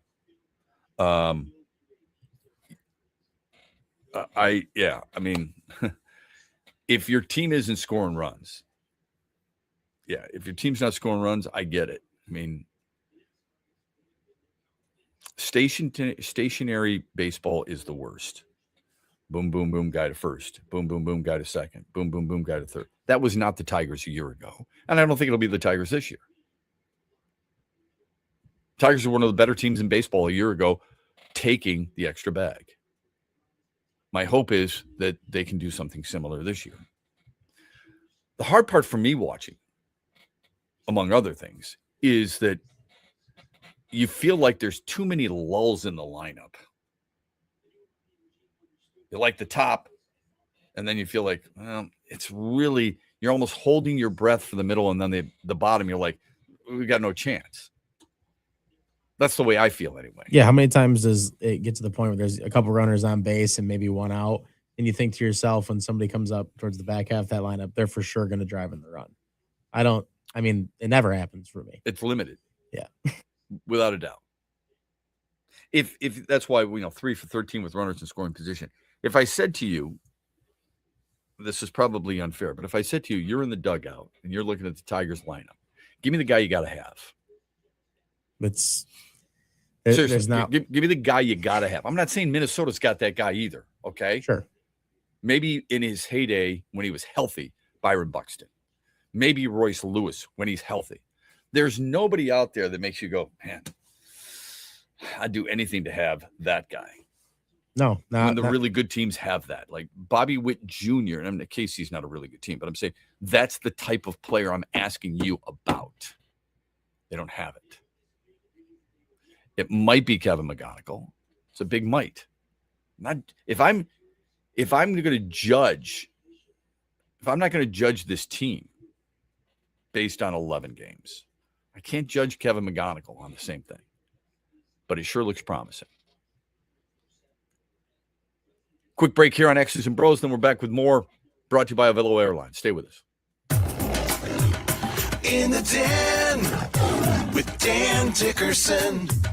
DraftKings Sportsbook is an official sports betting partner of the NFL. Download the DraftKings Sportsbook app today and use code HUGE for a special offer when you sign up.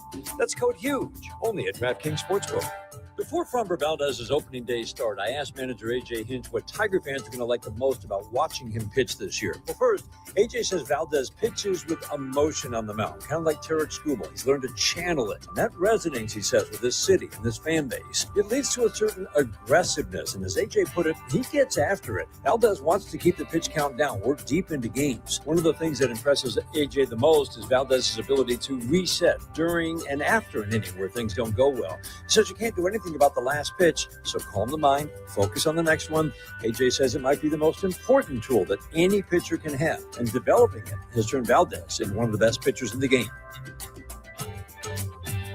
Van Andel Institute Purple Community is a grassroots fundraising network powered by the dedicated volunteers who support VAI's mission to improve human health now and in the future. When you raise funds through the Van Andel Institute Purple Community, 100% of the proceeds go directly to the Institute's research into diseases like cancer and Parkinson's, as well as VAI's science education programs. Learn how you can get involved at purplecommunity.org. Where are you watching the Tigers this year? Superfly Hayes here for Detroit Sportsnet. Sign up like the Ute Show did with the Detroit Sportsnet Tigers Wings package. Subscription info at tigers.com and MLB.com. Coming up later today at 3 on the Huge Show on the Michigan Sports Network, I'll deliver huge opinions on everything you're talking about.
I don't understand the need to do this at all. Pretty clear over the last 5 years that there's not nearly the distinction between left tackle and right tackle that I think there used to be.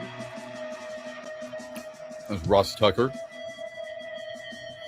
talking about the difference between right tackle and left tackle. It used to be left tackle was so vital because of the quarterback's blind side. It's not that it's too much different now, but you have defensive ends. You have guys walking the line, lining up in different places. How many times we see Micah Parsons come out the middle of an offensive line? So it's not the way it used to be where one guy, Bruce Smith, positioned strictly on the left side of the offensive line or the right side of the defense. They're moving in different places. Aiden Hutchinson moves right side, left side, sometimes different gaps, so on and so forth. Good stuff from Ross Tucker, and I don't disagree with him at all.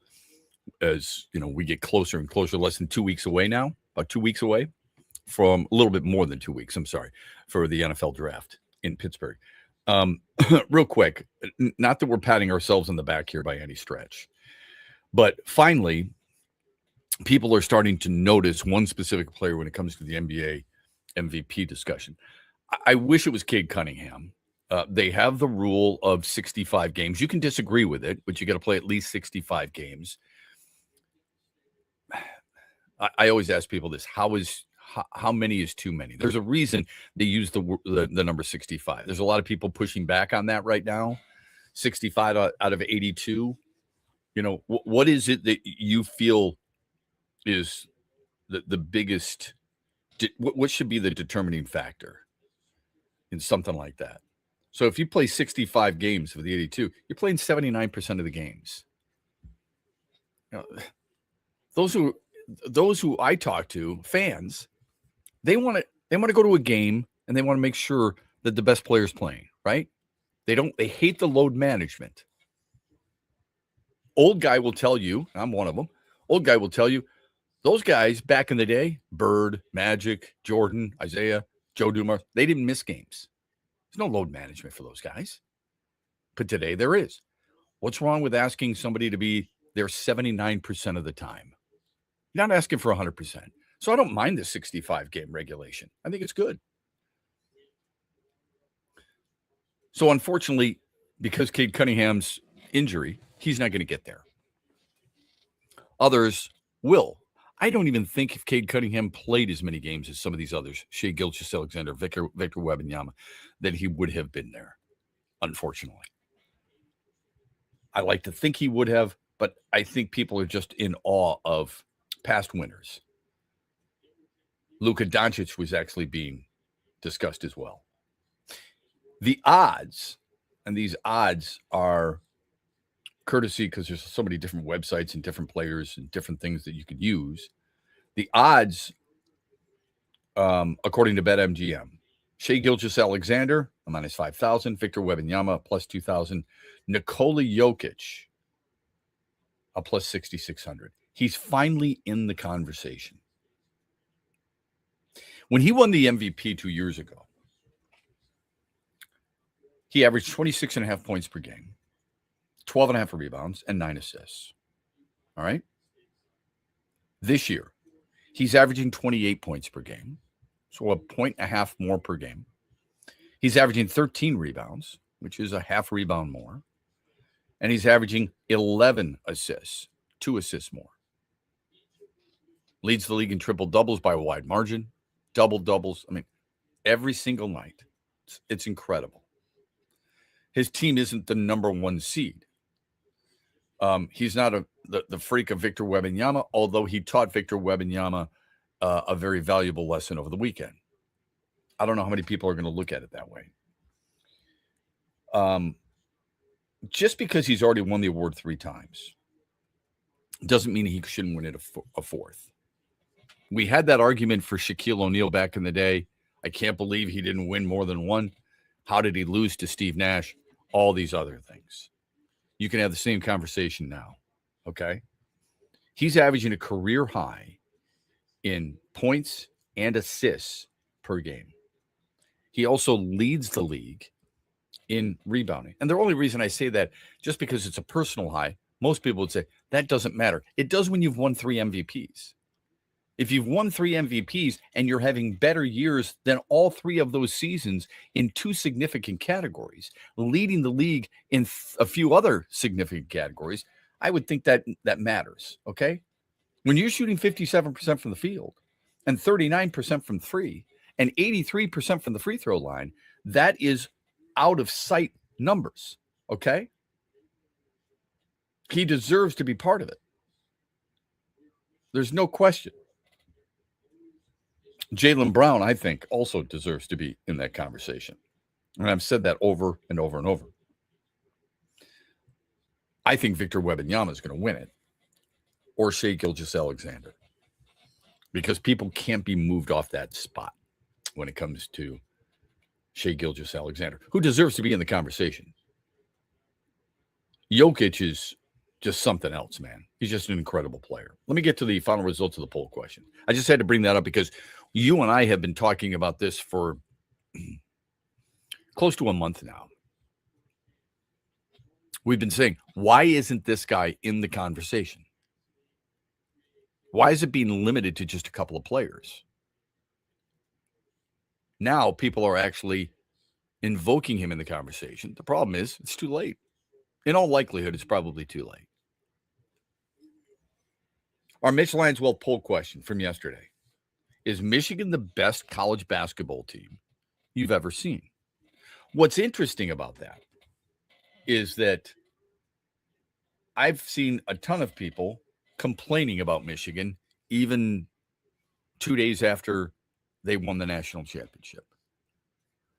And what does it go back to? It goes back to the portal. I'm not sure I heard this as much about Indiana when they won it in football. I'm not sure if you're aware of this, but a lot of really good teams have transfers. Like UConn had a transfer. Their big fella in the middle started his career at Michigan. The issue people have is the number that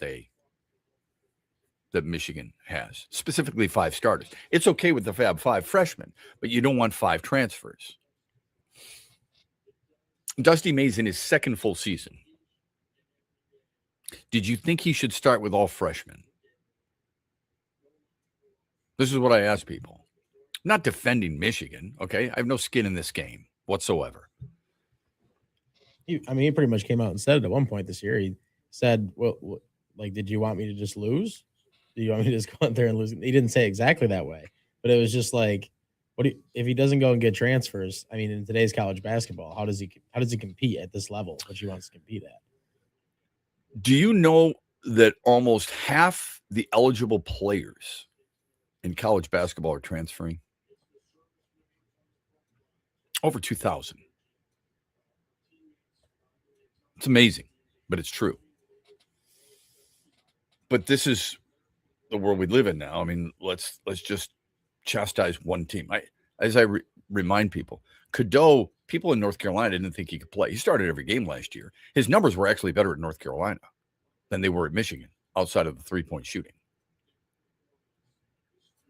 So people feel like, okay, this is what you got to do. What if North Carolina says no, or he doesn't feel like he's in the right system? What would be wrong with getting a guy like that? Had you ever heard of Yaxel Landenborg at UAB before this year? Or Ade Mara at UCLA? Probably not. Don't give me this Namari Burnett stuff. He went to Wagner, for crying out loud. Anyway, we asked you, is Michigan the best college basketball team you've ever seen? Yes or no? What were the majority of people saying? Well, you had 53% saying that Michigan is the best college basketball team they've ever seen, and 47% saying no. So pretty even split, which I feel like you got a lot when I don't know, when I was talking to people yesterday. I feel like sometimes people are just hesitant to use that title because it is such a big title. But yeah, overall, it's hard to. I mean, it does not feel like it's a recency bias. They really could be the best team of all time, if you ask me. From the Big Ten, yes. Best college basketball team I've ever seen, no. I'll tell you this. The best AHL season that's ever been is currently residing in Grand Rapids. And the man coaching them, Dan Watson, will join us on the other side. The head coach of the Grand Rapids Griffins when X's and Bros continues on a Wednesday, brought to you by Avello Airlines. It's time to go on the court. DraftKings Sportsbook is an official sports betting partner of the NFL. Download the DraftKings Sportsbook app today and use code HUGE for a special offer when you sign up. That's code HUGE, only at DraftKings Sportsbook. This is Ed Kingerski from the Final Four. The second national championship in Michigan history is just that, historical. The Wolverines won their 6 tournament games by an average of 19 points and scored 541 total points, the second most all-time by a champion. Coach Dusty May told me in 25 years of coaching, he's never been around a team that supported, cared for each other, and learned from each other more than this one. They showed us how far those traits can carry a group of determined young athletes, united for one goal, united forever as national champs. Huge here from my good friends at Crystal Mountain. Now, the winter season still has a few weeks left in Thompsonville, Michigan, 2.5 hours northwest of Grand Rapids, but then the golf season will hit with 36 holes of championship golf and great accommodations, food, beverages, and more happening all spring, summer, and fall at Crystal Mountain in Thompsonville, Michigan. Book your getaway today at crystalmountain.com. That's crystalmountain.com. Hear that? That's the sound of saving a good deal more when you shop with M-Perks at Meijer. Some delicious Cosmic Crisp apples, money saved. Meijer Essential Paper Towels, that's money saved.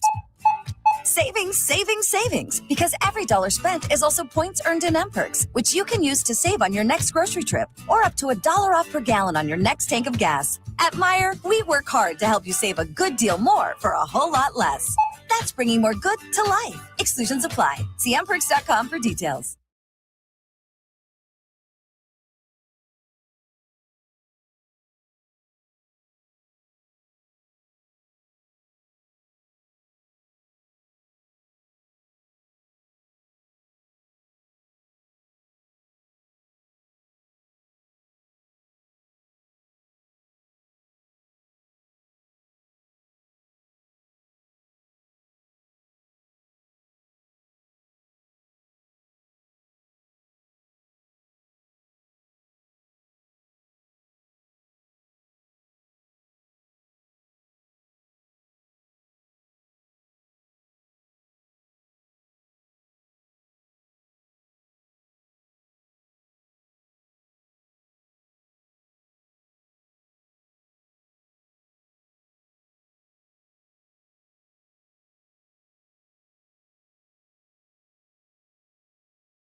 As frustrating a season it has been for the Detroit Red Wings, it has been equally satisfying, gratifying, and special for the Grand Rapids Griffins. 49 wins on the year. Big reason for that is because of the players, but the coach who inspires them on a regular basis. Dan Watson's got a great story, man.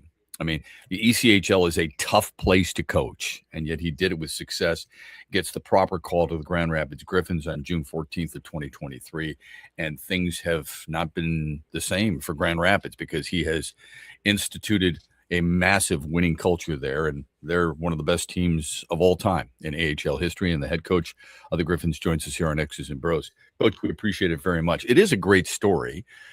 What's the biggest challenge coaching in the ECHL now to the AHL while you keep your eyes on the prize in the NHL? What is the challenge for you? Yeah, personally? I think number one, thanks for having me on this morning. Really appreciate it. And you mentioned the ECHL is a tough place to coach, and I always put players in buckets in that league. It's you've got the guys who know they're not going to the American League. They just want to win for the ECHL team that they're playing for. You've got a group of guys who are trying to make it to the American League. Maybe they've been up there. They're trying to get back. You've got young guys who are on contract, want to get up there. Then you have the young kids who are just trying to get into pro hockey. So you're really trying to cater to all three as much as you can. Where here in the American League, everybody that plays here has a dream and a wish of playing in the NHL. They know they're right there, whether it's an injury away, whether it's good play away, they're one step closer. So it's really managing those types of players, but then it's the people too.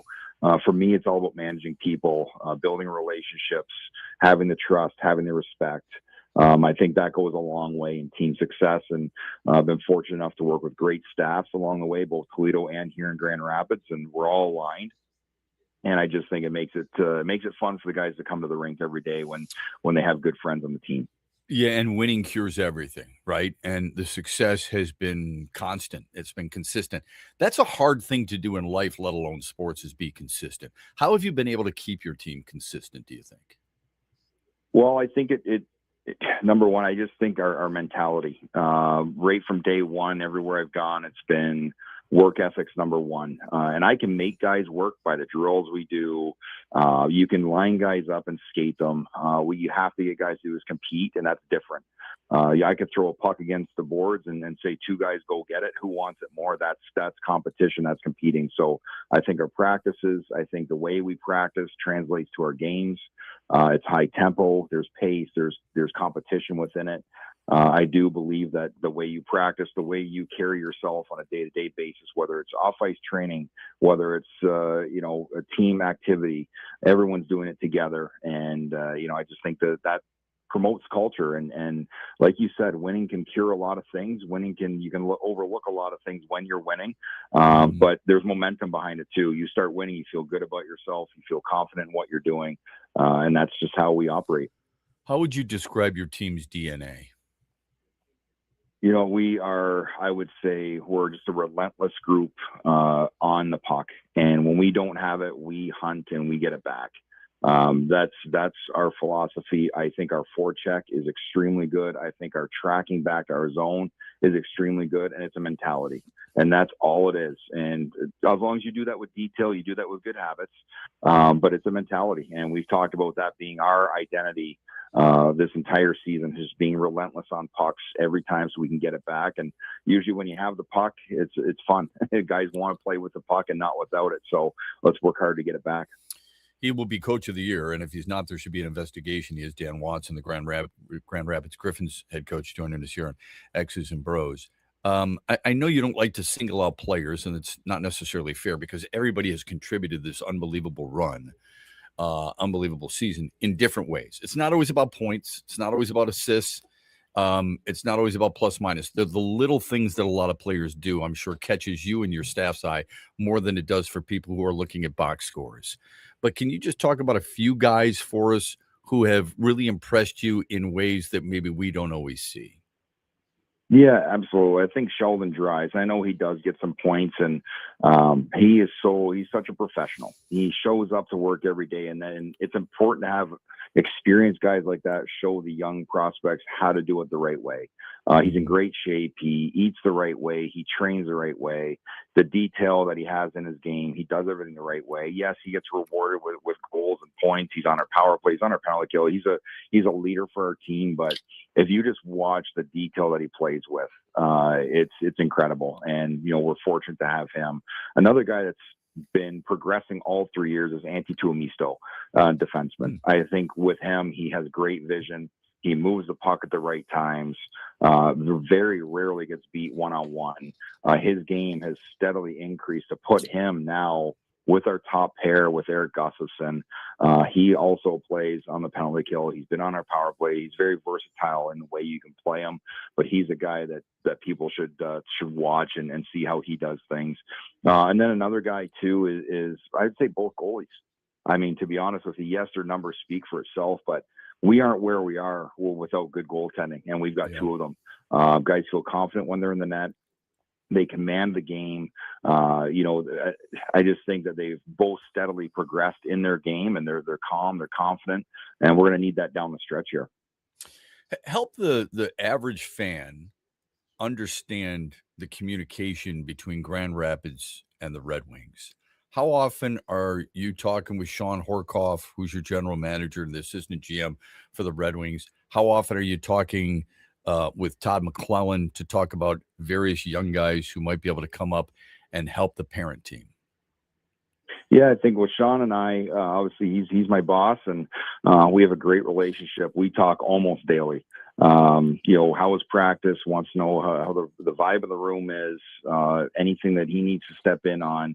But obviously rely heavily on him and his experience as a player.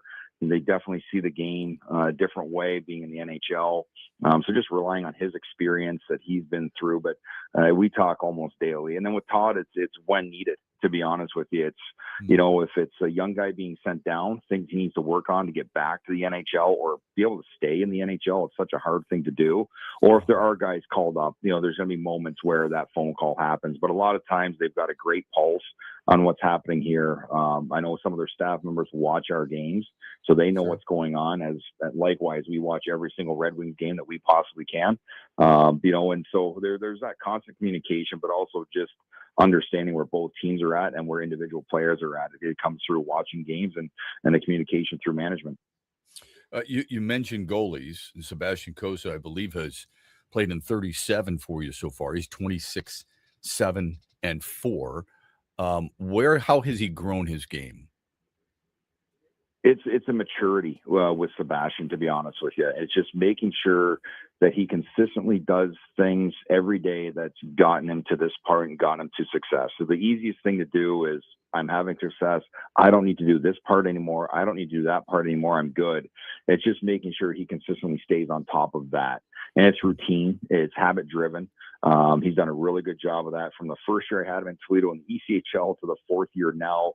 We've been together. I can just see that steady growth and progression off the ice. And I think that's led to his incredible record so far and his numbers, which, again, you want to continue to get those better. And he's going to be a big part of our success through the playoffs. I think the thing that maybe we lose sight of is that you as a coach and your competitive drive and your type A personality, you want to win. And yet on the other hand, you also have to develop young players for the parent team, right? How do you balance that as a coach? Great question. I do believe it goes hand in hand, but if you do a good job developing, and that is number one, our primary job here in Grand Rapids is to develop players to get to Detroit to help them win. That's number one.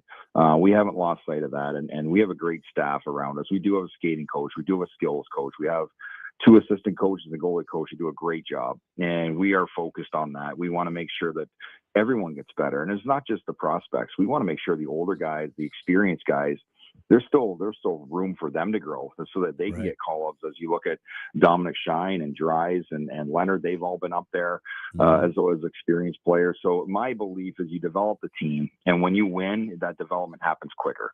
And so we just want to repeat success in practice as much as we can. We want to make sure we repeat success as much as we can in the games. And I'm talking about specifics, our breakouts, being great with the puck, managing the game within the game at certain times of the game. That's all part of development. So as long as we can repeat that as much as we possibly can, I think we're in a good spot. And I think we've done a really good job of preparing guys to go up to Detroit and hopefully, provide a spark or, provide anything that they possibly can within their game to help the Red Wings win. So knowing that and understanding that, I'm sure you're well aware of the angst Red Wings fans feel if Steve Yzerman's not going to make certain moves and trade for a guy like Quinn Hughes earlier in the season, or make a big deal at the trade deadline, even though he gave up a first-round pick for Justin Falk, who scored twice last night. People want to see the young guys. Whether we like it or not, whether we think it's right or not, whether we think they're ready or not, that's just what fans feel. That doesn't mean they're always right. Who are the young guys Red Wings fans should be excited about? Well, I think, you look at Michael Brenzig-Nygaard, for instance. He was up there early on, couldn't find his footing. He comes back down here. He's had a spectacular rookie season now. He can shoot a puck. He has no problem getting to the net. He plays a heavy game. He's going to be on the guy. He's going to be a guy that you're going to want to watch out for. I also think on the back end, you've got William Wallander. Pelika's back up there again. Everyone knows who he is. And Anton Johansson. Those two defensemen right there, they're big, they're long, they can skate. They're competitive enough. They move pucks well. Those are my two young guys on the back end that you're going to want to keep an eye on. And then also you see Carter Mazer up there right now, just the way he plays, and he'll only get better. You play with those guys, you practice with NHL players, you're only going to get better. And his game translates real well in terms of what they need. It's guys who can drive the net, guys who are willing to take pucks to the net, guys who are willing to take whacks in front of the net to hopefully score a goal. And I think he'll get more comfortable with that as he continues to play. Unfortunately, Danielson's hurt right now. But he's a guy, once he continues to get stronger, he will be a 200-foot player. What his ceiling is, that will be determined by him with his skill level. Can he be an offensive guy? Is he more of a checking forward? I think he has the ability to do a little bit of both, but very, very smart. And, another guy that you can look at to climb the ranks. Yeah, unfortunately, Red Wings fans just haven't seen enough of it, especially the grit and the sandpaper, to use a cliche in hockey. And yet that's what your team plays with. Is it just when you get to the next level that the talent is so much different that almost takes that away from you? How do you keep that? How do you instill that into a player and make sure they keep that type of edge no matter what level they're playing at? Well, I think sometimes players, it's natural for some guys, and some guys you have to try and pull it out. And it's going to look different for each player too. We have Austin Watson down here, and I'm going to tell Lombardi, Amadeus Lombardi, who's 5'11", 175 pounds. They aren't going to look the same in terms of checking what they look like, but everybody can check. Everyone can get under hands. Everyone can be physical in their own way, but it's making sure they're consistent at it, not letting them off the hook at certain times. And again, that's that competitiveness. I think that goes back to our mindset of being relentless. You're not going to get a puck if you're not willing to go through someone or check somebody. If you're going to curl away, if you're going to stop just short of the battle, you're not going to win those types of battles. And to get to the next level, even to be considered to get to the NHL, you've got to be willing to battle. You have to. And so that's just kind of what we talk about and show on video. Our coaches do a great job with one-on-one video all the time of showing them where they can compete more, what that looks like, and the reasons why behind it. When guys get called up, they're not going to the top line. Maybe they will for a short stint to create a spark, but most of the time they're going to go to that fourth, that third line, a checking role. If they can't do it at this level, they certainly are not going to be able to do it at the next level. So we just want to make sure they're prepared for that, and that's something that we talk about is that relentlessness, that hunting mentality, that staying on top of it. And the only way to do that is to check. What's your early impression of Trey Augustine? Well, he's been here for one day for practice, and he looks like a really good goaltender. Obviously, he came through a great program. at State, and I've been able to see some of his games there, not live, but just watching. But to get a visual on him now in live, not at a development camp, but with practice with our own players, he's quick, he's competitive. He understands the game. He reads the game extremely well. And we're excited to have him here. It makes our goalie group that much stronger, and we'll look to hopefully get him into a game within one of our last 5 that we have.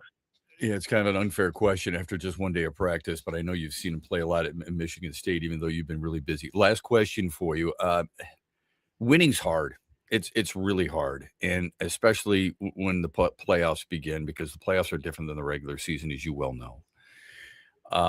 Can you still consider this season a success for all the record-setting moments that you've had if you don't win at all? I think if you step back and take a look at it, because of the amount of games, how long the season is, I think you can say it's a success. With that said, you're always judged by what you win as a head coach and as a coaching staff. We want to win this thing 100%, and everyone's all in to do it, but we know how hard it's going to be. I think we're playing the right type of hockey right now, and I think we've played the right type of hockey right from day one all the way through. We haven't had to change our identity. We haven't had to change who we are. We've tried to play quote-unquote playoff-style hockey all year long, hard around our nets, good forecheck, good track, make it hard for other teams to play through us. And that's going to bode well for us in the playoffs. We're really excited. We're getting our team back together the way it was at the start of the year when we had that incredible start. So there's a lot of excitement around here. Hey, when the NHL goes to 84 games, will you do the same? No, we'll stay 72.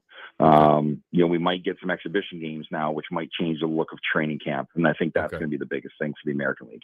Yeah, I didn't mean 84. I meant the jump. If they're going to play 2 extra games, are you guys going to play 2 extra games? So no, they're going to keep it the same schedule. I think. Do you think that's good? Do you think that's more about development here?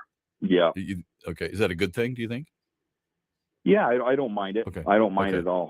I think it is a good thing for us in terms of more practice time to develop guys. And getting to the 84 for the NHL is more about playing 8 exhibition games. The Red Wings have done that for multiple years, and that's a lot of games. And I think the players want to jump in and get right into playing real games. Sure. Well, let's be honest. It's about money.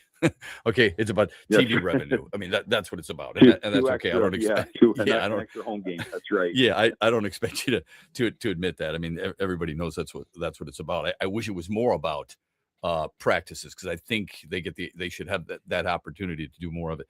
Dan, keep up the great work, man. I really appreciate the time today. It's always fun having you on. Love talking to you. Love learning from you, and just like your players learn from you. Continued success. Hope we can talk again. All right. I appreciate it. Thanks for having me on. You bet. Dan Watson, the head coach, Grand Rapids Griffins. He's really good, man. Good job, Andy. I know you've got a relationship with him like you do with a lot of people in Grand Rapids. That dude gets it. No, for sure. He's easily one of the best coaches. I've talked to plenty of them at different levels. He's one of my favorite ones to talk to, week in and week out when I get the chance to go over there. Yeah. Honest and understanding his role and what his team's role is. So our thanks to Dan Watson, and thanks to you as well for giving us a little bit of your Wednesday here on X's and Bros. Don't forget, a little bit later on, the Bill Simonson / Huge Show is taking place from 3 until 7. For Andy McDonald, I'm Matt Shepard. We'll see you again tomorrow, 6 o'clock here on X's and Bros on the Michigan Sports Network. Huge here for Josh Garvey and his team at Dorn Mayhew, West Michigan. Now, they continue to grow. They got their worldwide headquarters in Troy, Michigan, on the east side of the state. They are worldwide. They are the leaders when it comes to accounting, CPA, and business needs. Simple and easy. Just Google Dorn Mayhew. And also, Josh Garvey joins me every Tuesday as we talk